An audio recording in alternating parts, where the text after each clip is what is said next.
Jouer comme une fille. Un balado sportif avec Guylaine Demers et Marc Durand.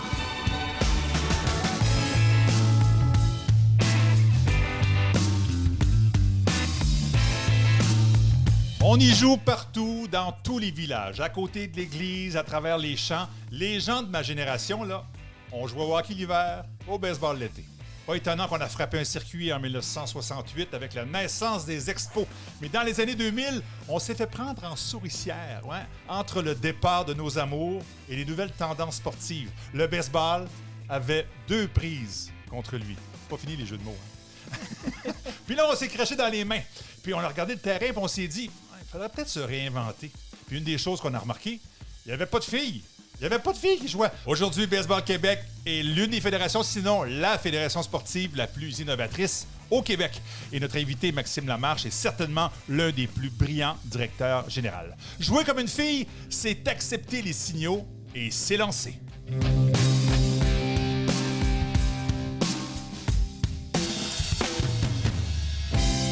Alors, mesdames et messieurs, bienvenue à ce balado, diffusé partout, sur toutes les plateformes audio et vidéo, en compagnie de Maxime Lamarche et aussi de Guylaine Demers, qui est notre spécialiste avec nous pour le cas féminin dans le monde du sport. Bonjour, Marc. Ça va bien? Oui, toujours. Oui, écoute, c'est notre 9e. Déjà, yes. Es-tu une fan de baseball, toi? Mais en fait, évidemment, depuis qu'on fait le podcast, c'est un des sports que j'aurais voulu faire quand j'étais TQ, mais que c'était juste pour les gars. Tu étais dans quel village, toi, pour qu'il n'y ait pas de baseball? Bien, en fait, je restais à Ville-Laval quand même. À Ville-Laval, il devait y avoir du baseball. Non? Pas pour les filles. Non, mais, ça. non, oui, mais... Mais oui, il y avait du baseball. Fait que moi, je jouais dans la rue, c'est sûr. Je jouais dans le champ, mais avec les gars. Mais après ça, les gars allaient jouer, mais moi, j'étais sur le côté. Mais est-ce qu'on t'a interdit de jouer ou tu te sentais pas à ta place, en simplement? fait, C'est difficile. Je pense qu'on pensait même pas que ça pouvait se demander. Là. OK. Pour moi, j'étais exclue d'emblée. C'était une ligue de gars. Toi, Maxime Lamarche, bonjour. Salut, ça va, vous autres? Oui, ça va, Maxime. Je t'embarque dans la conversation comme ça. Je t'embarque sur le terrain. As-tu joué avec des filles quand tu étais joueur? Absolument. En fait, j'allais dire absolument pas, mais je crois dans mon parcours mineur avoir affronté une seule joueuse. Il y avait beaucoup d'arbitres, des jeunes filles qui arbitraient ou qui étaient marqueurs, mais sur le terrain, là, pas en tout. C'est vraiment particulier. Mais c'est ça aussi. Le baseball féminin n'existait pas. Quelquefois, il y avait quelques filles qui se... Moi, je me rappelle très bien. Je suis à Sherbrooke, j'ai 12 ans. Et j'en parle souvent. J'ai toujours pensé que c'était Sylvie Daigle, mais c'était pas Sylvie Daigle. Alors, c'est parce qu'elle a joué aussi au baseball, semble-t-il. Mais je suis dans la Little League. Et puis, on joue contre Lennoxville. Et là, il y a une fille au monticule. Puis je me rappelle très bien en tant que petit gars de 12 ans, des années 70. On est partis à rire. Mais elle a ri de nous autres après. OK. Parce qu'on s'est fait ramasser pas à peu près. Puis ça m'a toujours resté en disant, bon Dieu, elle était capable. Elle était bien capable. Puis, mais c'était pas Sylvie. J'ai demandé après, Sylvie, je me rappelle. Elle dit, non, c'est pas moi. OK, bon. J'ai pas joué dans l'Éternité. Donc, mais depuis mes années, les années de Maxime, il s'est passé des choses en baseball féminin. Et pourquoi tu tenais à avoir Maxime Lamarche comme invité avec nous? Bien, c'est sûr que pour nous, Égal Action, quand on a une fédération à citer en exemple, c'est Baseball Québec. Ouais. Ils ont d'ailleurs gagné le prix à notre gala Femmes d'influence comme organisation modèle, vraiment, qui est très proactive. Et ce qui est encore plus intéressant, je dirais, pour le baseball, comme tu as dit, Marc, c'est qu'on associe le baseball aux gars. Tu sais, le baseball, c'est les gars. Et là, tout à coup, baseball féminin, on pense plutôt softball, balle molle. Ben, c'était comme ça aux Olympiques. C'est comme ça aux oui. Olympiques encore, c'est vrai. Exact. Ouais. Donc, c'était toujours les filles softball, les gars baseball. Donc, de voir une fédération qui, historiquement, a été associée au sport masculin. Et là, tout à coup, on dit, ben non, il y a des filles aussi. Et c'est pour ça que je tenais à voir Maxime, pour en profiter pour encore une fois les féliciter puis les encourager à continuer ce qu'ils font, mais à comprendre qu'est-ce qui fait qu'aujourd'hui, en 2021, le Journal de Montréal parle de Baseball Québec avec une grosse page. Sur Vanessa Riopel. Oui, c'est ça. Wow. Alors, c'est pour ça que je voulais Maxime, pour le mettre en lumière, mais aussi qu'il puisse peut-être inspirer d'autres fédérations. Alors, ma première question, si je peux me lancer. Ben, vas-y, oui. C'est ça, c'est de comprendre un peu qu'est-ce qui fait qu'un jour, on décide à Baseball Québec de dire, ben là, ça n'a pas de bon sens, il n'y a pas de filles, il faut qu'on fasse quelque chose. D'où ça part, cette affaire-là? Bien, ça part de loin. Ça part de notre ancien président, Jean Boulet, qui a été président de Baseball Québec pendant plus de 10 ans. Il a terminé son dernier mandat de 2 ans. Donc, il en a fait 5 de suite, v'là 2 ans. Maintenant, on a un nouveau président qui est en place. Mais Jean avait à cœur que le baseball féminin progresse dans notre structure. Puis pourquoi? Simplement parce qu'il y avait des passionnés qui ont décidé de commencer à parler à Jean puis dire « Jean, nous autres, on veut que le baseball féminin, ça avance. On veut que les filles puissent jouer au baseball avec les gars. » Et tu sais, qui ont commencé à travailler la cause. Et tu sais, moi, je parle souvent, il y a un auteur américain qui s'appelle Simon Sinek, que j'aime énormément, qui a écrit un livre qui s'appelle « Start with Why », qui met en place un petit peu dans notre vie, c'est quoi nos causes, c'est quoi notre juste cause qui fait qu'on veut avancer, qu'on veut, on veut défoncer des barrières. Et il y a du monde qui a approché Jean Boulet, là, maintenant, peut-être 12, 13, 14 ans, puis qui ont dit, nous autres, on veut que ça progresse. Puis Jean, à ce moment-là, a embarqué dans le bateau, mais à ce moment-là, on parlait de quelques centaines, même pas de filles qui jouent au baseball. Donc, on est parti de très, très, très loin. Mais Jean, comme un bon leader, dans le temps, sur 10 ans, à chaque année, revenait, tapait sur le message, les filles, c'est important, il faut leur faire une place. Les filles, c'est important, il faut leur faire une place. Puis là, les filles se joignaient à la fédération. Et petite anecdote, tu sais, Marc, tu en as parlé tantôt quand tu disais, il y en a une qui vous a fait de la barbe là, à un certain moment quand tu jouais au baseball. Oui, une fille, là, avant que les habiletés physiques, qu'il y ait des changements vers l'adolescence, vers la puberté, là, sur un terrain de balle, là, c'est une coche sur un gars. Là. Je reviens toujours à l'exemple de... Puis Marc, tu vas comprendre très bien pour l'avoir joué la game. Nous autres, on dit toujours comme entraîneur à des jeunes, là, tu dois penser, quand tu vas recevoir la balle, qu'est-ce que tu dois faire avec? Donc, il faut toujours que tu prépares tes coups à l'avance. Et souvent, on va avoir un joueur de recours de 11 ans, va recevoir la balle, puis comme, OK, qu'est-ce que je fais avec? Une fille, là, c'est pas de même, ça marche. Là. Une fille, ça sait 2-3 coups à l'avance, comment ça va faire. Donc, au niveau de l'exécution, les filles sont belles à voir jouer, puis on voit une grosse différence. Donc, c'est à partir de toutes ces petites choses-là qu'on s'est rendu compte que, puis là, je vais dire, l'ancienne gang, ceux qui étaient là avant moi, se sont rendus compte que la fille avait vraiment sa place sur un terrain de baseball. Puis évidemment, nous autres, on a pris le relais et on a décidé de continuer à pousser dans ce sens-là. Maxime, écoute, je vais en profiter parce qu'il y a 2 ans, pour Baseball Québec, on avait fait une série de reportages pour les 50 ans de Baseball Québec. Et il y avait naturellement un des reportages qui touchait le baseball féminin. Alors, je pense qu'on va l'écouter. Ça va nous donner un peu le portrait assez actuel de la situation du baseball féminin. Puis on va entendre parler de Jean Boulet, justement. Le baseball féminin connaît une véritable explosion depuis quelques années au Québec. En 2018, un record de 3466 filles ont joué au baseball organisé et 108 équipes féminines, le double en un an. Les filles étaient exception dans le baseball avant les années 2000, mais la création d'équipes et de ligues toutes féminines s'est imposée pour mener au succès d'aujourd'hui. Je suis super fière de voir de plus en plus de filles sur les terrains. Oui, en tant que joueuse, mais ensuite les joueuses deviennent des entraîneurs et puissent après ça vraiment s'investir pour augmenter le nombre d'équipes et augmenter le nombre de filles et que les filles soient encadrées par des filles également. Je trouve que c'est super important. N'empêche, la progression du baseball féminin a nécessité l'implication et la détermination de plusieurs bénévoles et l'actuel président y est pour quelque chose. Depuis 20 ans, Jean Boulet est vraiment responsable du succès du baseball féminin. Il lui a cru, il a donné vraiment le souffle à Baseball Québec de continuer à vraiment mettre des efforts pour faire en sorte que le baseball féminin se déploie, non seulement au Québec, mais également à l'échelle canadienne. On vient d'entendre Julie Gosselin, toujours vice-présidente de Baseball Québec, du CA de Baseball Québec. Ben oui, et présidente de Sport Québec aussi. Ben oui. Écoute, vous avez entre les mains quelqu'un d'exceptionnel. Je pense qu'elle adore votre sport également. Puis, on l'a dit, là, la progression du baseball féminin, Maxime, est fulgurante au Québec. Oui, d'une part, autant chez les filles que, tu sais, on a entendu Julie mentionner que les filles qui jouent maintenant vont aussi redonner du temps. Ça, c'est une autre caractéristique que je trouve assez impressionnant du milieu féminin comparativement des fois à l'homme, mais il y a quelque chose de plus naturel aussi à dire.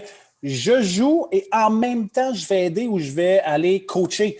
Et après ça, je continue. On bâtit toute notre relève. Fait que oui, le baseball féminin est en croissance. Et cette année particulièrement, peut-être pour des raisons qu'on discutera tantôt avec Vanessa, là, mais il y a tellement de jeunes filles qui n'ont pas fait de sport cet hiver qu'il y a une petite tendance qui se dessine à des groupes de filles qui faisaient d'autres sports, qui disent pourquoi on n'aurait pas joué au baseball cet été? On va aller s'amuser, on va aller socialiser, on va bouger, on va découvrir quelque chose, puis après ça, on retournera à notre sport plus traditionnel. Là. Vanessa Riopel, qui est une ancienne joueuse de très haut niveau. Peut-être qu'elle joue encore, d'ailleurs. Écoute, elle n'est pas très vieille, mais Vanessa, qui est maintenant... son titre exactement, Baseball Québec? Elle est coordonnatrice du baseball féminin et on a rajouté aussi, très important pour nous, le leadership féminin. Parce qu'évidemment, on veut des joueuses, mais on veut aussi des femmes qui s'impliquent de plus en plus dans le baseball. Vous avez une femme exceptionnelle entre les mains, c'est certain. Puis d'ailleurs, elle vous a joué un tour, je pense, à son entrée. Elle a changé le nom de la ligue parce que elle, le baseball féminin, elle n'aime pas ça. Elle dit que c'est du baseball joué par des femmes. C'est pas pareil. C'est très différent. Puis tu pas nous mal contais ça un peu, Guylaine, oui, exactement. Guylaine, tu vas être d'accord avec ça. Tu sais, souvent, on a créé une catégorie au début parce qu'on partait de zéro. Là. Il y avait du baseball, en effet, baseball féminin. Mais à un certain moment, Vanessa, qui était une joueuse, qui a joué avec des gars, qui a joué avec des femmes, et comme moi, je joue au baseball comme un gars. La seule différence, c'est qu'on joue entre filles. Fait qu'arrêtez d'appeler ça du baseball féminin, c'est du baseball. Pourquoi nous autres, les filles, il faudrait avoir un logo baseball féminin sur l'uniforme de l'équipe du Québec? Pourquoi que notre uniforme n'est pas pareil comme celui des gars? Fait que à partir du moment où Vanessa est entrée en fonction, il y a plein de petites choses, de même des petites nuances que nous autres, on connaît pas, qu'on comprend pas. Nous autres, on était fiers de mettre un logo du baseball féminin parce qu'on pensait qu'on envoyait le message de c'est important le baseball pour les filles, c'est important le baseball féminin. Puis Vanessa est venue tout corriger ces petites choses-là, tout doucement pour ne pas froisser de bénévoles aussi avec qui on travaille, mais en le faisant pour les bonnes raisons. Puis ça, je suis vraiment, vraiment, vraiment content. Bien, en fait, ça, c'est un excellent exemple. Tu sais, quand on dit tu sais, je parle avec des gens, puis si je dis je vais voir un match de basket à soir à l'université, tout le monde pense que je vais voir les gars. Si je vais voir les filles, il faut que je dise je vais voir du basket féminin. Parce que la norme, quand on dit juste le sport, tout le monde pense qu'on va voir des gars. Et effectivement, ça renforce en fait cette idée que la norme, c'est le sport masculin. Et il faut toujours ajouter le petit mot féminin pour bien éclairer les gens, pour dire non, là, on va voir des filles jouer. Et effectivement, ça peut sembler un changement banal, mais c'est extrêmement important. Le message que ça envoie, c'est on joue le même sport. Ouais. Point. C'est du baseball. Alors, la Ligue de baseball féminin est devenue la Ligue féminine de baseball. C'est bien ça? Exactement. Donc là, on va mettre de l'avant que ce sont des femmes qui vont jouer ensemble le baseball et non dire c'est une catégorie ou un type de baseball qui est extraterrestre. Tu sais. Wow! Donc, ça promet. Oui. Puis oui, ça promet. Mais... Je parle de Vanessa, là, oui. qui arrive là, tout d'un coup, elle passe de joueuse à coach ou à administratrice, qui passe donc de coach à administratrice, qui devient tout d'un coup quelqu'un qui met son pied à terre et qui dit OK, on fait bouger les choses. Puis dans tout ça, il y a quelque chose de beau aussi par les expériences que Vanessa a eues parce qu'elle a passé à travers les années où est-ce que le baseball féminin n'était pas ce qu'il est aujourd'hui. Tu sais, je veux dire, on a des milliers de filles qui jouent au baseball maintenant. Vanessa, elle, est passée à travers la structure où est-ce qu'elle était toujours la seule fille de son équipe. Tu sais. Et elle a amené plein de nuances hyper intéressantes de dire, tu sais, Maxime, si on dit que le baseball, là, c'est un outil à un certain moment pour créer des saines habitudes de vie chez les gars, chez les filles, pour créer les leaders de notre société de demain, bien, je te dis tout de suite, une fille ne va pas s'épanouir de la même manière, ne prendra pas la même place dans un rôle de leader si elle est avec 11 autres filles versus si elle est avec 10 autres gars. Elle m'expliquait des nuances de dire à un certain moment, moi, quand j'étais une fille, moi quand je jouais avec des équipes de gars, là, je savais que c'était leur gang, puis moi, j'allais jouer ma game de baseball, puis à la fin de la game, je m'en allais chez nous. Quand j'arrivais avec les équipes du Québec, où est-ce que là, c'était juste des filles, là, je savais que j'avais une position, j'étais capable de prendre une position de leader. J'étais capable de par l'exemple ou de lever le ton ou d'être inspirante. Puis ça, c'est toutes des petites notions que si tu n'es pas passé à travers, si tu ne l'as pas vécu, on ne peut pas tout le temps le comprendre. Puis maintenant, c'est de la musique à mes oreilles de voir tout ça, puis ça a des impacts qui vont être, je pense, très grands pour les prochaines années. Donc, c'est là qu'encore une fois, je nous félicite d'avoir été chercher un peu une experte dans ce domaine-là par ses compétences puis par ses expériences, parce que nous autres, on ne l'aurait jamais vu. Puis, je vais vous donner l'exemple, la Ligue féminine de baseball du Québec, à la base, était fondée par 3 hommes. 3 hommes qui étaient 3 papas dédiés, je dirais du 3, peut-être 4-5, là, mais des papas dédiés qui regardaient leurs filles puis qui voulaient offrir à leurs filles quelque chose, une expérience dans le baseball extraordinaire. Mais encore une fois, on était des hommes par quelque chose. Fait qu'en rentrant Vanessa dans le loop, c'est là que juste de faire les petits changements, les mots, c'est important, d'amener des nuances, ça change le projet du tout au tout, là. Bien, tu amènes un excellent point parce qu'en fait, un des arguments qu'on utilise beaucoup, puis c'est documenté par la recherche, l'importance d'avoir la voix des femmes autour de la table parce que, dans le fond, les hommes peuvent avoir les meilleures intentions du monde. Tu donnes des exemples très, très concrets, mais ils ne savent pas qu'est-ce que ça veut dire être une femme qui fait du sport. C'est quoi son expérience? Et cette importance d'avoir la voix des femmes qui fait que, justement, on peut lever le drapeau et dire ça a l'air d'une bonne idée, mais c'est pas une bonne idée. Puis voici pourquoi. Il est mal exprimé ou mal amené. Oui, c'est ça, exact. Et ça a beaucoup les mots, comment on présente, c'est extrêmement important parce que la petite fille qui écoute ça, ça change complètement aussi sa vision, la dynamique. Et puis l'autre élément, la nuance que je voudrais apporter, ce qu'on a tendance à voir, parce que de plus en plus, même au niveau du gouvernement du Québec, on commence à pousser pour qu'il y ait une égalité homme-femme dans le système sportif québécois. Oui. Et la première réaction souvent ou action qu'on va poser, c'est on va aller chercher une femme pour s'occuper du dossier femme. Oui. Puis là, ils mettent tout ça sur les épaules. Je ne dis pas que c'est ce que vous avez fait, là. Et si cette femme-là, il faut sortir de « c'est un problème de femme ». C'est un problème de sport. Ça concerne les hommes et les femmes et il ne faut pas tomber dans le piège de dire, ben non, on a engagé une femme, mais on la laisse se débrouiller avec ses problèmes, puis vas-y, puis fais ton... Dérange-nous pas avec ça, là. Un peu, là. C'est ça, ce que tu peux, mais alors il faut... D'autres, les gars vont s'occuper de nos affaires et on ne veut pas ça, hein. Puis c'est pour ça, je pense que pourquoi Baseball Québec, ça a bien marché, c'est que Vanessa n'est pas toute seule à porter le dossier. Il y a vraiment une intention. Et ça, pour moi, je pense que la force de Baseball Québec, c'est que c'est pas... ça fait partie de votre planification stratégique. C'est pas quelque chose... on va essayer de faire notre possible. Là. C'est beaucoup plus que ça. Oui, cette équité-là nous anime. Elle est très, très, très importante. Puis, Guylaine, j'apprécie vraiment comment tu l'as présenté aussi parce qu'en effet, quand on a annoncé l'ouverture du poste que Vanessa a eu, on a reçu 40 CV. D'habitude, on reçoit 8, 10, 12 CV. Puis là, on était autour de 40. Puis là-dessus, je ne ferai pas de cachette que j'ai fait un petit peu de discrimination parce que j'ai eu 25 CV d'hommes puis 15 CV de femmes. Et pour moi, c'était important d'envoyer le message. C'était un statement en engageant une femme à la base. On avait tellement de choix de bonnes candidates. Là. La liste était longue, puis le processus d'évaluation, tout a été vraiment important. Mais c'était important de dire, je veux une femme parce qu'en plus, nous autres, la direction générale, les employés, le conseil d'administration, on va aller, puis c'est des mots que tu utilises de temps à autre, on va aller jouer le complice là-dedans. On ne la laissera pas tout seul s'arranger avec ça. On va, nous autres, de notre côté, aller l'aider, la soutenir dans ses actions, mais c'est important pour nous autres que le leader, la personne qui va mener ce grand défi-là dans un sport moins traditionnel aux femmes, que ça soit une femme. Fait que je pense qu'on a trouvé l'équation qui était la bonne de dire on va être une trolley de personnes qui vont aller l'outiller, la soutenir, la supporter, mais notre personne en avant, notre leader, ça va être une femme. Maxime, ça tombe à peu près à point parce que le 30 mars, dans le Journal de Montréal et le Québec, Québécois a fait un sondage des 25 personnes les plus influentes du monde du baseball au Québec. Félicitations. 3e frappeur, c'est une belle place dans un line-up. 3e place pour toi, Maxime. Et puis, il y a aussi André Lachance que je veux souligner. André Lachance qui est très important aussi pour le baseball, évidemment, mais pour le baseball féminin. Ça m'amène à... Pardon, qu'est-ce que tu viens de dire? Ben non, je pense qu'on peut dire baseball féminin. Oui. On peut pas dire une ligue de baseball. Je sais plus. Comment on dit ça, là? C'était trop facile. Non, mais j'avoue que... Hein, mais qu'est-ce qu'on dit?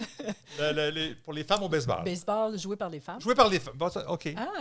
On s'éduque, on apprend tous les jours. OK. T'es-tu d'accord avec ça, Maxime? Baseball joué Je par les suis femmes? tout à fait d'accord. Il y a la softball est jouée par les hommes ou peut être jouée pour les femmes. Bien, le baseball, il peut être joué par les hommes ou par les femmes. Bon, alors pour Les le deux baseball... peuvent jouer ensemble aussi. Oui! Bon, ça, c'est beau, ça aussi. Oui. Bon, alors, le baseball joué pour les femmes, André Lachance est un pionnier Oui, aussi vraiment. avec Baseball Canada. Écoute, et il était entraîneur de Vanessa, entre autres, parce qu'il était là pour les championnats. Bon, il y a plusieurs volets à mon commentaire. 25 personnalités influentes dans le monde du baseball, aucune femme, mais à tout le moins 2 gars avec toi et André qui sont pro-femmes dans le baseball. Faut faire attention au choix de mots. Es-tu surpris de voir qu'aucune femme s'est retrouvée là? Non, je suis pas surpris du tout. Puis, c'est pas parce qu'il n'y a pas de femmes qui sont compétentes ou je pense qu'elles ne sont pas encore mises en valeur. Un palmarès comme celui-là, des gens les plus influents, il faut que ce soit des gens qui, à un certain moment, ont une certaine notoriété publique dans notre sport. À mes yeux, je pense que Julie Gosselin aurait dû être dans ce top 25-là. J'y crois. D'habitude, quand on avait d'autres femmes, la plupart du temps, c'était des joueuses. C'est-à-dire, Stéphanie Savoie était une joueuse, Daphné Gélina était une joueuse aussi. Puis évidemment, l'année dernière, il n'y a pas eu d'activité. Donc, de rentrer dans le top comme joueuse, ça a fait que malheureusement, on ne les a pas eues. Mais je pense que le grand défi, ça va vraiment être de mettre vraiment le spotlight sur les femmes et sur ce qu'elles sont capables d'accomplir dans notre fédération. Et à partir de ce moment-là, je pense qu'on va voir entrer, j'en ai parlé dans le dernier show du matin, Baseball Québec, du fait que naturellement, elles vont faire leur place. Moi, je suis de l'école où est-ce qu'on va envoyer un statement très clair, c'est quoi la place de la femme dans notre fédération, mais après ça, les femmes qui devront y être sont des femmes qui ont des compétences, qui ont des expériences, puis qui influencent vraiment le baseball au Québec. Et il y en a, mais là, il faut les mettre de l'avant, puis il faut que tout le monde puisse les voir aussi. Là. Mais ça, c'est un autre élément. Quand on parle de la visibilité, c'est que souvent, les femmes vont travailler dans l'ombre davantage. Ouais. Et puis je lance pas la pierre aux journalistes parce qu'à chaque fois de toute façon, qu'il y a un listing comme ça, on porte flanc à la critique. Il y a toujours quelqu'un. Oui, et parenthèse, il y a 8 experts qui ont participé à ce sondage-là, entre guillemets. Une femme, semble-t-il, dans le lot. Ouais. Alors, Benoît Rioux, c'est ça, je pense? Oui, absolument. Benoît Rioux, donc, du Journal de Montréal, de Québec, c'est presque excusé en ondes en disant, écoutez, j'aurais bien aimé qu'il y ait des femmes, mais malheureusement, c'est une étude, c'est un sondage, et puis c'est comme ça, puis on espère que ça va changer. Mm-hmm. Excuse-moi si j'ai fait Non, mais c'est un bon point. Puis effectivement, si c'est toujours du travail dans l'ombre, si on n'a pas, par exemple, une organisation derrière qui pousse et qui mousse et qui met en valeur et qui rend visible ce travail invisible, mais quand on arrive avec ces tops-là, top 25, elles ne sont pas là. Et ça recrée le cercle vicieux où là, c'est encore... Le message que tu envoies, c'est que le baseball, c'est une affaire d'hommes. Check, les 25, c'est tous des hommes. Les femmes ne sont pas là. Ouais. Et c'est ça qu'il faut briser, ces cercles-là qui sont difficiles à briser, effectivement. Il faut provoquer. C'est ça qu'il faut tout à faire, fait. tout ça. Mais j'imagine que des interventions comme vous avez fait ce matin dans votre podcast, des interventions comme on fait actuellement, où on parle justement de baseball féminin, fera en sorte que la prochaine fois, il y aura des femmes. Ça m'amène Marc, peut-être... juste pour poursuivre un petit peu là-dessus, Oui. je trouve ça super important de mettre la nuance où est-ce qu'on a un rôle, nous autres, de leader, de mettre justement le spotlight sur le travail de certaines femmes, parce qu'il y en a qui ont déjà envoyé des suggestions à Benoît Rioux. Hey, tu devrais faire, tu as le top 25, mais tu devrais faire un top 10 des femmes, ainsi de suite. Puis encore une fois, je trouve que c'est un gros clivage d'aller séparer les deux puis dire, mais là, elle est là parce que c'est une femme, il est là parce que c'est un homme. Non, au contraire, ce qu'on veut, c'est des gens, hommes, femmes, non-genrés, qui ont un impact positif sur notre sport. Et là, nous autres, comme leaders, on a à faire notre bout de chemin pour que les femmes brillent un peu plus. Maxime, je voulais t'entendre un petit peu. Tu sais, le baseball, c'est un peu pour moi l'équivalent du hockey en hiver, qui est perçu, puis encore pour beaucoup de gens, vu comme un sport pour les hommes. Mm-hmm. Et l'arrivée massive, donc, des filles dans ce sport-là, tantôt, tu en as fait un petit peu allusion, une espèce de résistance du milieu par moment, parce que ça peut être perçu comme dérangeant. Mais aussi, il y a peut-être l'autre côté de la médaille de dire, peut-être que ça a amené, ça nous a fait progresser comme sport ou évoluer, en fait, si je peux utiliser ce mot-là, mais je voudrais t'entendre un petit peu là-dessus, justement, le terrain, comment il réagit à ça. Oui, je vais t'amener une anecdote, Guylaine, là, encore avec Vanessa. Où est-ce que j'ai fait? Cette fille-là, c'est de la dynamite, là. C'est incroyable. Puis, on avait une discussion parce que depuis plusieurs années, ça arrive souvent que, tu sais, la fille, dans des associations locales, dans le baseball, tu sais, que je veux dire plus récréatif, va être la 12e, 13e joueuse, puis c'est comme, ben, il faut y trouver du temps de jeu, on va la mettre dans le champ gauche un peu, puis elle va jouer. Ça arrive encore, ça. On ne se fera pas de cachette ou qu'elle va être coupée d'une équipe pour aller remplir une autre équipe. Ça arrive encore. Évidemment, quand ça arrive, on se lève fort, puis on se fâche, puis on explique à nos gens qu'on n'est plus en 1980, là, puis à un certain moment, ça a changé la vie. Là. Mais bref, j'avais une discussion avec Vanessa sur une jeune qui hésitait à venir jouer avec l'équipe du Québec, puis elle voulait aller jouer dans son organisation 2A. Et Vanessa m'a écrit « Max, moi, mes filles, là, ils n'iront pas jouer les bouches-trous dans d'autres équipes ailleurs. Ils vont s'en venir avec nous autres. On va les développer, on va les entraîner. Ça va être notre priorité. C'est pas vrai qu'ils vont s'en aller jouer comme 12e, 13e joueurs ailleurs, juste pour remplir un chandail parce que des fois, il y a des joueurs qui sont absents. » Fait que c'est pour te donner l'essence aussi ou le feeling de... Ça arrive encore. On vit ça. Je pense qu'on est très... on essaie de prêcher par l'exemple. On essaie de montrer que la femme a sa place à part entière, mais on le vit encore. Il y a des défis dans des associations de baseball mineurs à travers le Québec où est-ce qu'il y a encore des accrochages comme ça, où des fois, on a l'impression qu'on revient 25 ans en arrière, puis on veut s'arracher. Bon, il ne me reste plus tant de cheveux sur la tête que ça, mais on veut arracher les cheveux qui nous restent à cause de ces situations-là. Mais de l'autre côté, comme je le mentionnais, les filles entrent de plus en plus dans la game. Ça veut dire que nos entraîneurs doivent aussi s'ajuster. Parler avec une jeune fille, c'est différent que de parler avec un jeune garçon. On parlait du choix des mots, de la manière où on doit travailler en lien avec l'estime de soi. Et ça a aussi un impact positif sur le groupe au complet, pas juste sur les filles. Fait qu'il y a du bon dans tout ça aussi, là. Wow. Je sais pas. Non, ben moi, j'avais une dernière question. Vas-y, puis j'en ai une dernière après. OK, toi, tu as la dernière.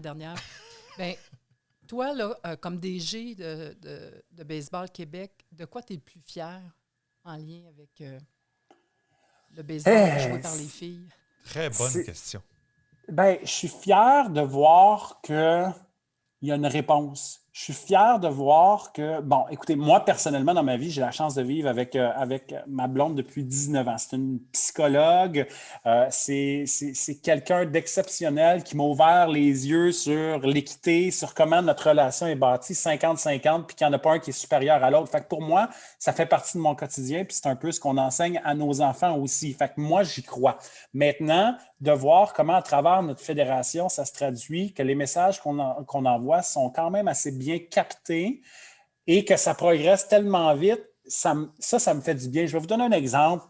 Une association de baseball qui fait un post, l'Association de baseball mineur de Québec, d'ailleurs.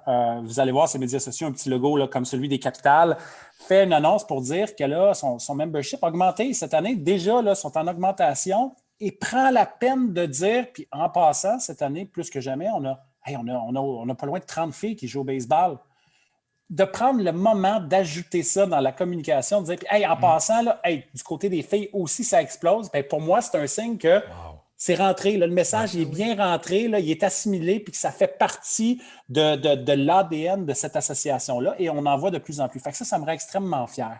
Écoute, une fédération qui est inspirante, ça va de soi. Moi, j'ai deux petites questions. Où est-ce que s'en va Baseball Québec du côté féminin? Je sais qu'on parle aussi du côté de Baseball Canada d'une ligue canadienne, un peu comme on souhaite en avoir une bientôt dans le monde du hockey, dans le basketball également. Alors, les prochaines années, ça va ressembler à quoi, selon toi? Bien, on a, tu sais, le titre dans le journal le disait, nous autres, on aime ça faire des révolutions. On aime ça passer à l'autre étape, puis après ça, aller tout de suite à une autre étape, puis on repart encore une nouvelle révolution dans le baseball pour les filles. On est en train de revoir toute la structure de haute performance, qui est complètement différente des gars, parce qu'évidemment, des gars, ils peuvent aspirer à jouer dans la Ligue majeure ou avoir des bourses dans des universités américaines. C'est pas le cas chez les femmes. Il y a des priorités qui sont différentes, mais les filles veulent s'épanouir aussi dans la haute haute performance veulent aller sur l'équipe nationale. Donc, on est tout en train de rebrasser le jeu de cartes pour leur offrir les meilleures conditions, les meilleurs outils pour progresser à ce niveau-là. Et évidemment, ben, avec la venue des ligues qui sont plus mixtes ou qui sont plus vraiment féminines, on travaille énormément aussi avec des partenariats avec d'autres sports, peut-être plus divers, pour dire « Hey, amène ta gang sur le terrain avec nous autres l'été, là. Amène les filles au complet, ils vont continuer à passer du temps ensemble. » Vanessa m'expliquait comment pour les filles, le sport est un moyen incroyable de socialisation. Au lieu d'aller dans le stationnement du Tim Hortons ou dans l'estrade au parc, les filles, ça sert beaucoup plus du sport pour socialiser, passer du temps de qualité entre elles que les gars le font. Alors, on veut mettre en place les conditions idéales pour que le plus de filles puissent profiter de la belle saison pour venir passer du bon temps et générer une tonne de souvenirs jusqu'à temps qu'elles deviennent des adultes. Des beaux messages, hein? Oui, vraiment. En terminant, Julie Gosselin, votre vice-présidente, est présentement présidente de Sport Québec. Elle fait un bon travail? Julie, je pense qu'elle est inspirante dans tout ce qu'elle fait. Elle est très, très, très compétente. C'est une fille de communication qui est A1. D'ailleurs, elle va présentement, elle est en élection à Sport Québec, puis je ne vois pas de meilleure candidate qu'elle pour reprendre un autre mandat et nous sortir autant de la pandémie dans laquelle on est présentement et par la suite continuer les actions qu'elle avait entreprises puis qui ont été mises un peu sur la tablette à cause de la pandémie. Je pense qu'elle a un bon plan de match puis je pense qu'on doit la suivre. Bien, en tout cas, merci Maxime. Oui. Très inspirant. Puis contaminé. On parle de pandémie, là, ben le baseball virus, là, contaminer les autres, ça va faire du bien. Les autres fédérations sportives au Québec. Félicitations encore une fois pour ta 3e place au niveau des gars ou des filles influentes dans le monde du baseball au Québec. Oui. Merci. Merci à vous autres de m'avoir invité. Ça me fait toujours plaisir de parler de ce qu'on fait et de comment on voit les choses au Baseball Québec. Excellent. Bon Merci. match cet été. Oui. Merci beaucoup, Guylaine. C'est déjà le mot de la fin. On invite les gens, bien sûr, à propager la bonne nouvelle. Le podcast est audio, le podcast est vidéo sur la page des Galaxions. Et Galaxions qui est aussi une place importante dans le monde du sport au Québec, plus que jamais. Et ça nous amène peut-être, en terminant, de parler de Conversation 2021. Absolument. Les inscriptions sont ouvertes. Conversation2021.ca. La conférence Femmes et Sport à ne pas manquer en juin prochain. Excellent. Merci beaucoup. Merci tout le Maxime. monde. À l'année prochaine. Bye.